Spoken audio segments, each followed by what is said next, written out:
કચ્છના નાના રણમાં રણ માફિયાઓ બન્યા બેફામ. અહીં નાના રણમાં બિહાર જેવી સ્થિતિનું નિર્માણ થયું હોય તેવા દ્રશ્યો સર્જાઈ રહ્યા છે. વન વિભાગના અધિકારીઓ અને કર્મચારીઓ આંખાડાકાન કરતા હોવાથી રણ માફિયાઓએ કાળો કહેર વરસાવી રહ્યો છે. વન વિભાગના અધિકારીઓ અને રણ માફિયાઓની મિલીભગત ચાલતી હોવાની ચોંકાવનારી ચર્ચાઓ સાંભળવા મળી રહી છે. કચ્છનું નાનું રણ એટલે રણ માફિયા માટે સફેદ સોનાની ખાણ ગણાય છે. આ વર્ષે શિકારપુરથી આડેસર સુધી કચ્છના નાના રણમાં અંદાજે 1 લાખ એકર કરતાં વધુ બિન અધિકૃત કબજો કરી રણ માફિયાઓ દ્વારા 1500 કરોડ રૂપિયા કરતાં વધુનું મીઠું પકવવામાં આવ્યું છે. તેમાંથી ન કોઈ સરકારને આવક થઈ નથી. કરોડ રૂપિયાની ટેક્સ ચોરી કરીને સરકારની તિજોરીને છેલ્લા 15 વર્ષથી અરબો રૂપિયાનું નુકસાન થયેલ છે. છતાં તંત્રની આંખ ઉઘડતી નથી. વન વિભાગ પણ ચૂપ છે તે ગંભીર બાબત કહેવાય. કાનમેર પાસે રણમાં બિન અધિકૃત જમીન પર મીઠાના અગરો બનાવવા માટે 2 જૂથ સામા આવી ગયા હતા, જેમાં ફિલ્મી ઢબે ગેંગ વોર થતા એક જૂથે ફાયરિંગ કરતા 4 લોકોને ઈજા થઈ હતી. ત્યાં દિનેશ કોહલી નામના યુવકને માથાના ભાગે બંદૂકની ગોળી વાગતા જીવન મરણ વચ્ચે ઝોલા ખાઈ રહ્યો છે. આ બાબતે સામખિયારી પોલીસ સ્ટેશનમાં એક જૂથના 17 લોકો સામે ફરિયાદ નોંધાઈ છે. શિકારપુરથી આડેસર સુધી અંદાજે 1 લાખ એકર કરતાં વધારે જમીન પર બિન અધિકૃત કબજો કરીને તેમાં મીઠાના અગરો બનાવી દેવામાં આવ્યા હોવા છતાંય વન વિભાગની આંખ ઉઘડતી નથી. જમીનના કબજા માટે એક બીજા જૂથ ખૂન ખરાબા સુધી પહોંચી ગયા. તેનું કારણ આ જ છે વન વિભાગની મિલીભગત અથવા ઢીલી નીતિ સાથે ભ્રષ્ટાચાર ચલાવતા હોવાનું ચર્ચાઈ રહ્યું છે.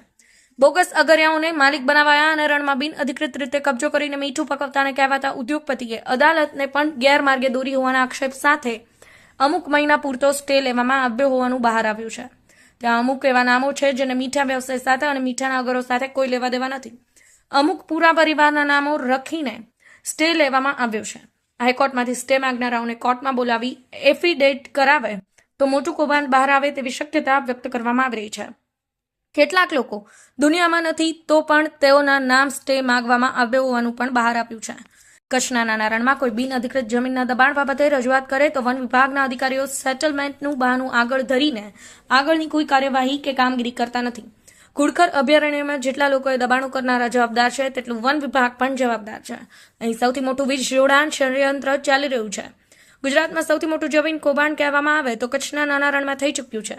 અહીં બોગસ નામે વીજળી લાઈનો ખેંચીને જોડાણ અપાયાનું પકડાઈ ચૂક્યું છે. છતાં પણ આજે લાઈનો જરૂર છે. દબાણકારો સામે વન વિભાગ મૌન ધારણ કર્યું છે. સામાન્ય માણસ 100 વારનો પ્લોટનું દબાણ કરે તો તંત્ર દ્વારા લેન્ડ ગ્રેબિંગનો કેસ કરી દેવામાં આવે છે. ત્યારે રણમાં તો ગુડખર અભયારણ્યમાં લાખો એકર જમીનમાં બિન અધિકૃત કબજો કરીને મીઠું પકવવામાં આવી રહ્યું છે. ત્યારે કોઈ વન વિભાગ એમની સામે કોઈ કાર્યવાહી કરતું નથી. તેથી જ વખતો વખત મરણતોલ શસ્ત્રોનો ખૂબ ઉપયોગ થઈ રહ્યો છે. અહીં કાયદો વ્યવસ્થાના લીરા ઉડી રહ્યા હોય તેવા દ્રશ્યો સર્જાઈ રહ્યા છે. કચ્છના નાના રણમાં ભૂમાફિયાઓ અને રણ માફિયાઓનો બુરી નજર શિકારપુરથી આડેસર સુધી 1000 થી 10,000 એકર પર કબજો કરવામાં આવ્યો છે, જેમાં અનેક મોટા નેતાઓ ભાગીદાર હોવાનું ચર્ચાઈ રહ્યું છે. આ રણમાં જે ગેંગ વોર થઈ રહી છે તો ભાડુઓના માણસો છે. અસલી આંકાઓ પડદા પાછળ રહીને પૂરી રમત રમી રહ્યા છે.